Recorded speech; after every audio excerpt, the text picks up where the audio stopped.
नमस्कार. दिलखुलास कार्यक्रमामध्ये पुन्हा एकदा आपलं मनपूर्वक स्वागत. आज आपल्याशी गप्पा मारायला आलेत महाराष्ट्राच्या विधान परिषदेचे विरोधी पक्षनेते नितीन गडकरी, ज्यांना महाराष्ट्र प्रेमानं ब्रिजभूषण किंवा पुलांचे बादशाह म्हणून संबोधतो असे नितीन गडकरी आपल्याकडे आज आलेले आहेत. नितीनजी, या कार्यक्रमात आपलं मनपूर्वक स्वागत. धन्यवाद. महाराष्ट्र आपल्याला ब्रिजभूषण म्हणतो याचं कारण अगदी साधं आणि सरळ आहे.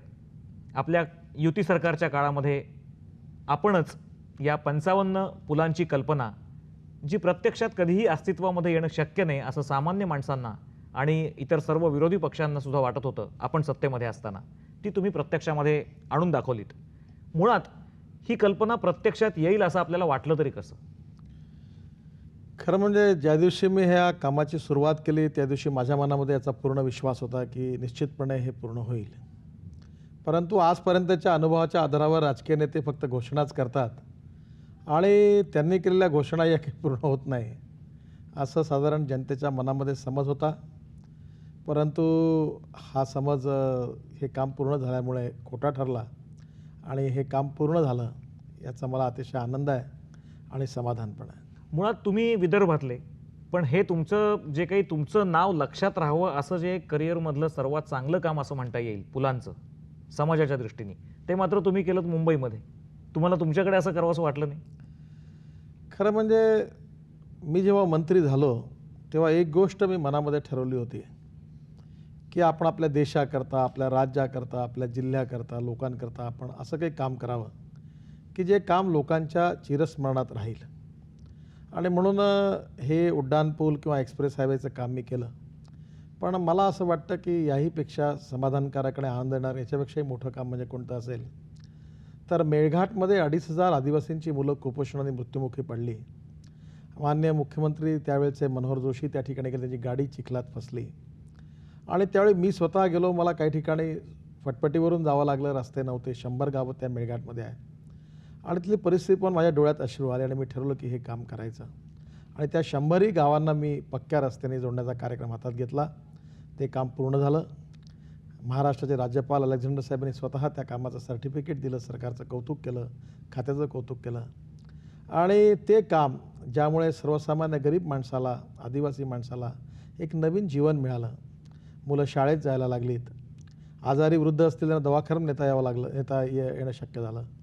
त्यांच्यापर्यंत रेशनचं अन्नधान्य पोचायला लागलं आणि त्या भागातला कुपोषणाचा प्रश्न सोडवण्यासाठी बरंच मोठी मदत मिळाली. ते काम जास्त माझ्या चिरस्मरणीय आणि माझ्याकरता समाधानाचं आहे असं मला वाटतं. नितीनजी, तुमचं आणखीन एक महत्त्वाचं काम जे लोकांना खूप आवडलं आणि आत्ता त्याची स्तुतीही खूप होतीये, ते म्हणजे पुणे मुंबई एक्सप्रेस हायवेचं.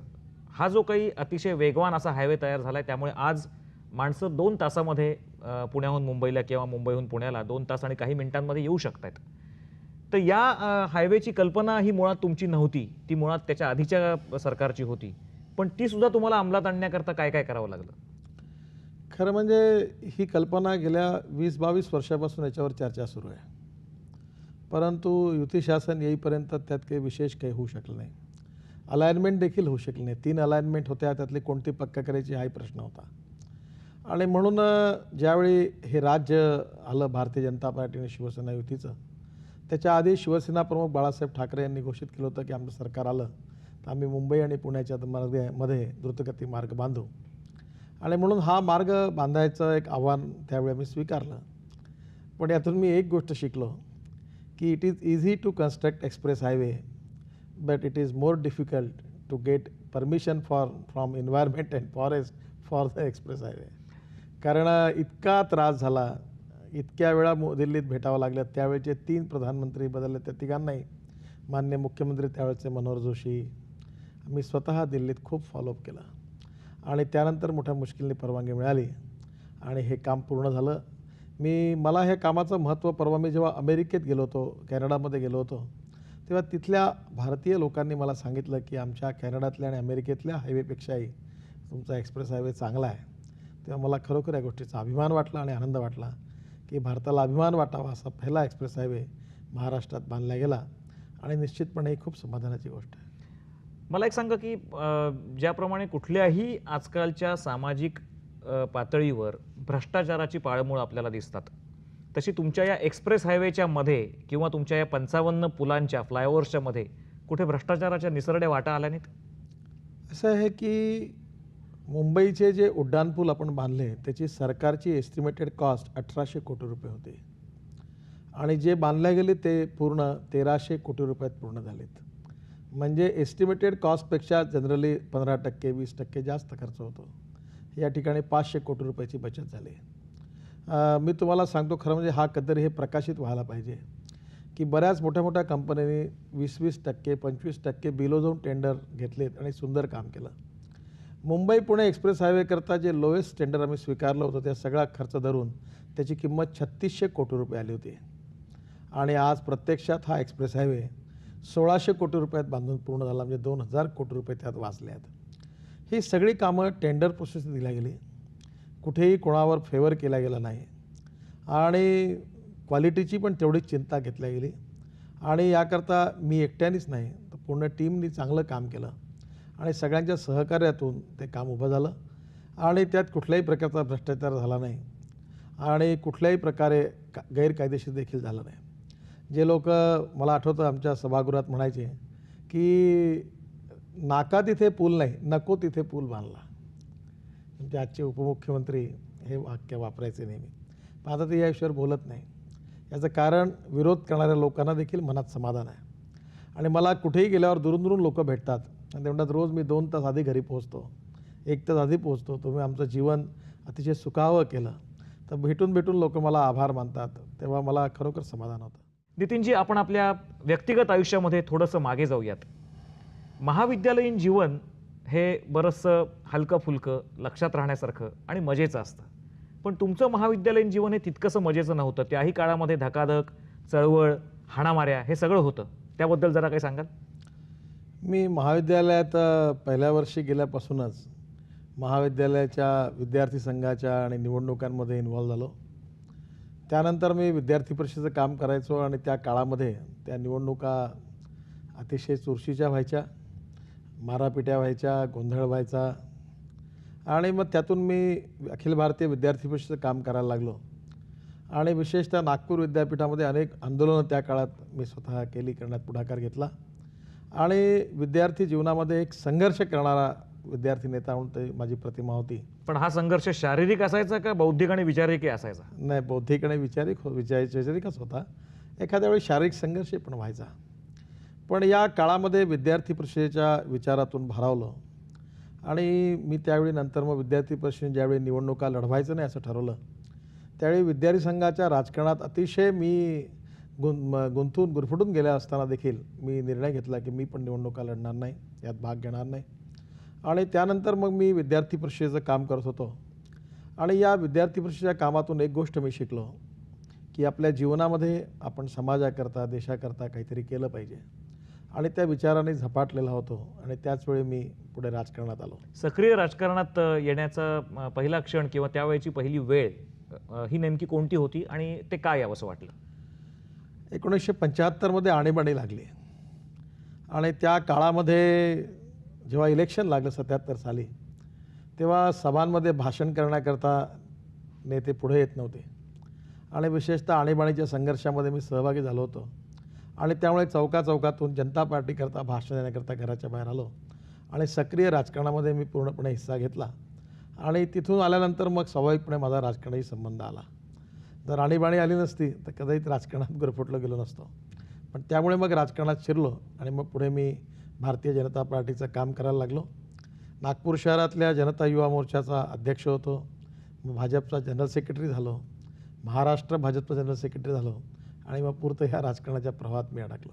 त्यावेळेला तुमच्या महाविद्यालयीन जीवन संपल्यानंतर राजकारणात येण्याच्या आधीच्या मधल्या काळामध्ये नेमका कुठल्या व्यक्तींचा प्रभाव तुमच्यावर होता की याप्रमाणे किंवा अशा नेतृत्वाच्या या विचारांनी पुढे जावं असं वाटलं?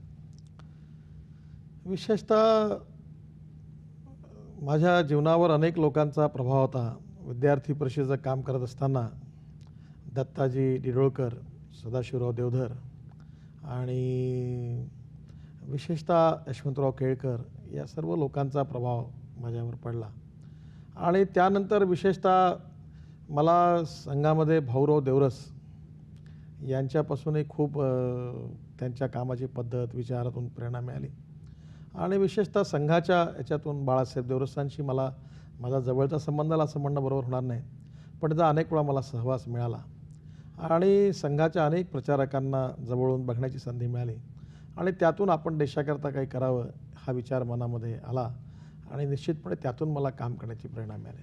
आपल्या व्यक्तिगत आयुष्यामध्ये किंवा समाजकारणामध्ये आणि राजकारणामध्ये नेहमी टर्निंग पॉईंट हा फार महत्त्वाचा मानला जातो, की एक अशी वेळ येते की ज्याने संपूर्ण आयुष्याला कलाटणी मिळते.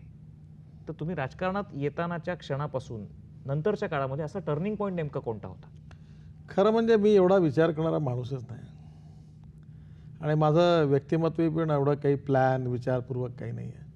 म्हणजे वन डे क्रिकेटसारखं माझं राहिलं, जशी संधी मिळाली तशी ठोकपीट करत आपले पुढे गेलो. जिंकलो तर आनंद नाही, हारलो तर दुःख नाही आणि आम्ही काम करत मस्त खुशीत आनंदात काम करत होतो.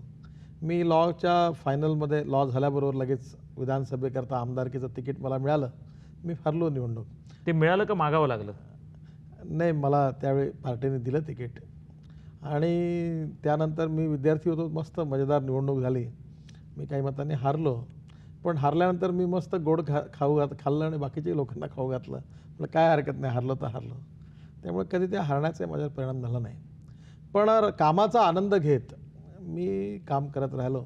मला याची कल्पनाही कधी नव्हती की मी एवढा मला संधी मिळेल, मी मंत्री होईल, विरोधी पक्षनेता होईल, महाराष्ट्राच्या राजकारणामध्ये येईल, अशी स्वप्नात देखील मला कल्पना नव्हती. महाराष्ट्राच्या राजकारणामध्ये आल्यानंतर तुम्ही हे पुलांचं किंवा बांधकामांचं आणि फ्लायओव्हरचं आणि एक्सप्रेस हायवेची अशी बरीच कामं केलीत. या कामामध्ये तुमच्या मताविरुद्ध जाऊन तुम्हाला राहावं लागलं असं अशी कधी वेळ तुमच्यावर आली का, की तुम्हाला हे मान्य नाही पण तरी करायला लागतंय? जे मला मान्य झालं नाही ते मी कधी केलंच नाही. पण सगळ्या गोष्टी आपल्या हातात नसतात. नाही, माझ्या हातात अशी कधी मला अडचण आली नाही आणि सुदैवाने ज्या लोकांच्याबरोबर काम करायला मिळालं त्या लोकांनी कधीच मला आग्रहाने चुकीचं काम करायला लावलं नाही. म्हणजे आमचे दोन्ही मुख्यमंत्री मनोहर जोशी असतील, नारायणराव राणे असतील, गोपीनाथराव मुंडे असतील, प्रमोद महाजन असतील किंवा अगदी शिवसेना प्रमुख बाळासाहेब ठाकरे असतील, लोक बाहेर काही चर्चा करतात, पण त्यांनी जेव्हा जेव्हा कामाचा मी सांगितलं की हे होऊ शकत नाही, कायदेशीर अडचण नाही आहे, कधीच त्यांनी मला अशी जबरदस्ती कोणीही कधी केली नाही. तुमच्या बाबतीत असंही बोललं जातं की तुम्ही फटकळ आहात, प्रसंगी तोंडावर उडवून लावता आणि एखादी गोष्ट होणार नसेल तर स्पष्टपणे नाही म्हणून सांगता. अशामुळे नुकसान होत नाही राजकीय जीवनामध्ये? नाही, आता त्याला फटकळपणा म्हणणं की काय नाही, पण मी लोकांशी खरं बोलतो. होत असेल तर हो सांगतो, नाही तर नाही सांगतो. कधी कधी त्याचं मला नुकसानही होतं, कधी कधी त्याचा फायदाही होतो. पण एक गोष्ट चांगली आहे की राजकारणी माणूस हा खरं बोलत नाही, मनात एक ठेवतो, बाहेर एक ठेवतो. तेव्हा मी जे तोंडावर बोलतो, कबूल केलं तर करतो, तर त्यातून माझी विश्वासार्हता निर्माण झाली आणि लोकांचा माझ्यावर विश्वास देखील निर्माण झाला आणि तो विश्वास देखील एक मोठं भांडवल आहे. आणि मला असं वाटतं की आपलं जे काम होत नसेल किंवा ते काम होण्यामध्ये अडचण असेल तर आपण त्यांना सांगितलं पाहिजे की तुम्ही त्रास घेऊ नका, माझ्या ताकदीच्या बाहेरचं मी नाही करू शकत. तर मला वाटतं लोकांना त्याचं समाधान पण होतं. गडकरी साहेब, मला 2 प्रश्न प्रामुख्याने आपल्याला विचारायचे आहेत. एक म्हणजे राज्याची सध्याची आर्थिक परिस्थिती, या आर्थिक परिस्थितीविषयी आपल्याला काय वाटतं? आणि दुसरं म्हणजे आत्ता नुकताच जो एक नागपूर जिल्हा बँकेच्या निमित्ताने आर्थिक घोटाळा बाहेर आला आहे, त्याविषयी आपलं काय मत आहे? आर्थिक परिस्थितीच्या बाबतीमध्ये परिस्थिती फारच चिंताजनक आहे. याचं कारण सरकारचं उत्पन्न कमी आहे आणि खर्च जास्त आहे आणि जो खर्च आहे तो कमी करण्यामध्ये सरकारला काही यश मिळालेलं नाही.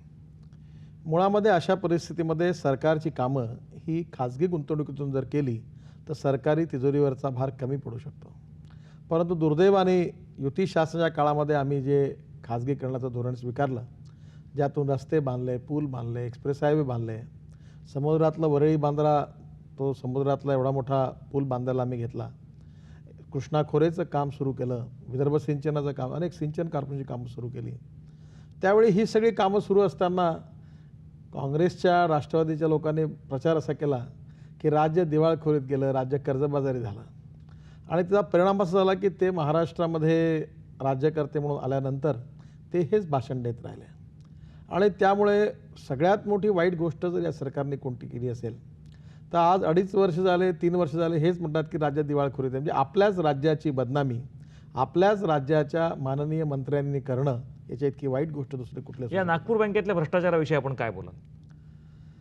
नागपूर बँकेतल्या घोटाळ्याच्या संदर्भात मला आपल्याला एवढंच सांगायचं आहे की हा केवळ एका बँकेत घोटाळा असं नाही, अनेक ठिकाणी हा घोटाळा झालेला आहे. या जिल्हा सहकारी बँकांमध्ये खऱ्या अर्थाने राज्य सरकारचा अंकुश आहे आपले जे जिल्हा उपनिबंधक असतात ते या बोर्डाचे सदस्य असतात.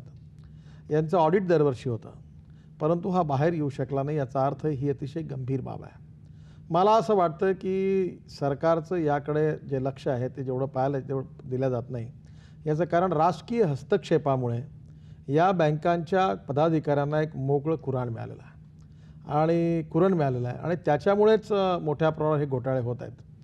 परंतु या घोटाळ्याच्या निमित्ताने जे काही बाहेर आलं आहे त्यातून निश्चितपणे मला विश्वास आहे की याच्यात शेवटपर्यंत हा विषय जाईल.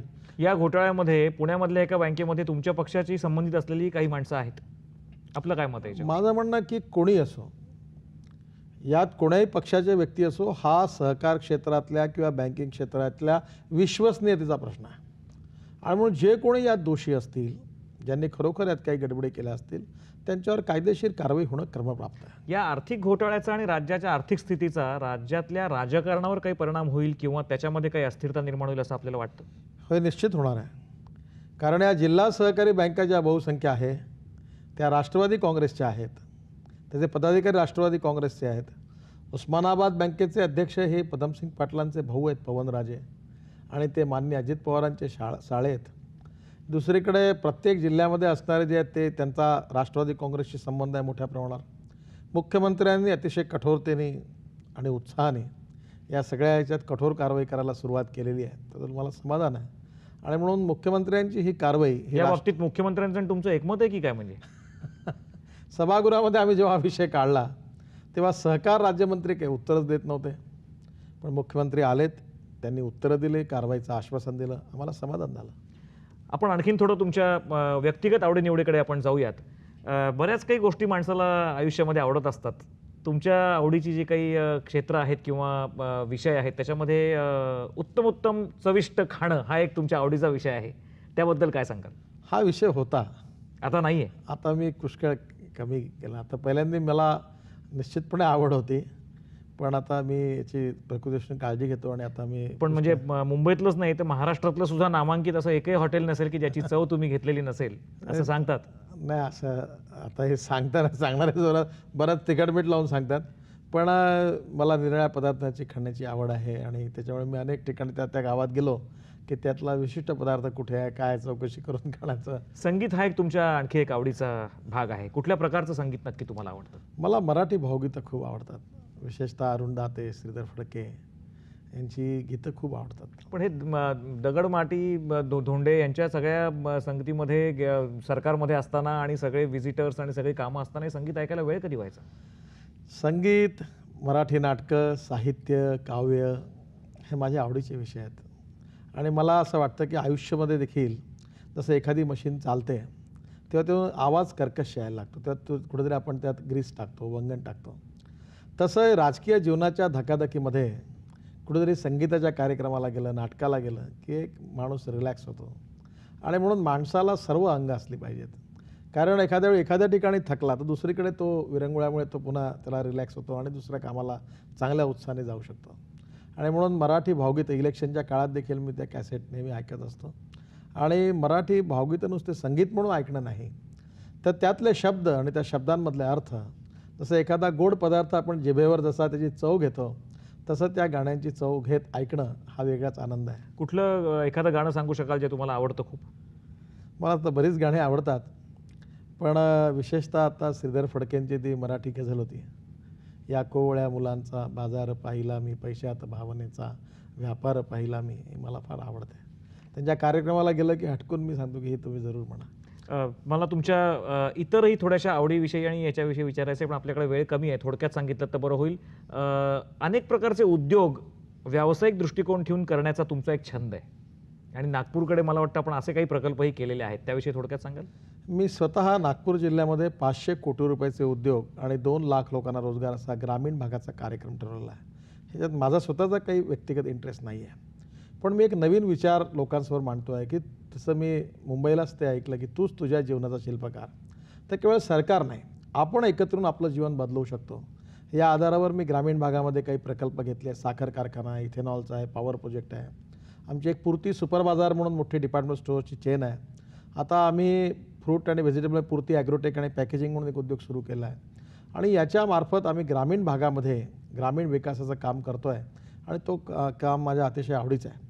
मला एक मुख्य गोष्ट महत्त्वाची सांगायची आहे की राजकारण म्हणजे निव्वळ एकमेकाचे पाय खेचणं नाही, तर राजकारण हे सामाजिक आर्थिक परिवर्तनाचं प्रभावी माध्यम आहे आणि सत्तेमध्ये जी आपल्याला संधी मिळाली तिचा उपयोग करून समाजातल्या तळागाळातल्या शेवटच्या गरीब माणसाचे अश्रू पुसणं, त्याच्या घरातला अंधकार दूर करणं हा खरा राजकारणाचा अर्थ आहे. मग आपण आता दिलखुलास चर्चा करतोय म्हणून त्याच्या शेवटाकडे आपण येतो आहोत. मला एक सांगा, तुमच्या आजपर्यंतच्या असं काही फार मोठं किंवा प्रचंड मोठं करिअर जरी नसलं तरी आजपर्यंतच्या सामाजिक, राजकीय, व्यक्तिगत आयुष्यात कुठली खंत आहे का तुम्हाला? मला खंत कशाचीच नाही आणि उद्या काय होईल याची चिंताही पण नाही. मी माझे विचार कसे ठरवले आहेत, मला कसं जायचं ते ठरवलेलं आहे, कोणत्या मार्गाने जायचं मी ठरवलेलं आहे. जे मला पटलं ते मी करीन, जे पटलं त्याच मार्गाने जाईन आणि समाजातला तळागाळातला जो शेवटचा माणूस त्याकरता मला काही करता आलं तर मी कायदा तोडून ते करीन, कारण त्या गरीब माणसाकरता काम करणं हीच खरी राजकारणाची प्रेरणा आहे. नितीनजी, आज तुम्ही आमच्या कार्यक्रमात आलात, दिलखुलास कार्यक्रमामध्ये, आणि खरोखरच दिलखुलासपणे आमच्या प्रश्नांना उत्तरं दिलीत, त्याबद्दल धन्यवाद. थँक्यू. नमस्कार. दिलखुलास कार्यक्रमामध्ये आपण पुन्हा एकदा अशाच एका प्रसिद्ध व्यक्तीच्या बद्दल माहिती करून घेण्यासाठी भेटणार आहोत आजच्याच दिवशी याच वेळेला, मात्र पुढच्या आठवड्यात. तोपर्यंत नमस्कार.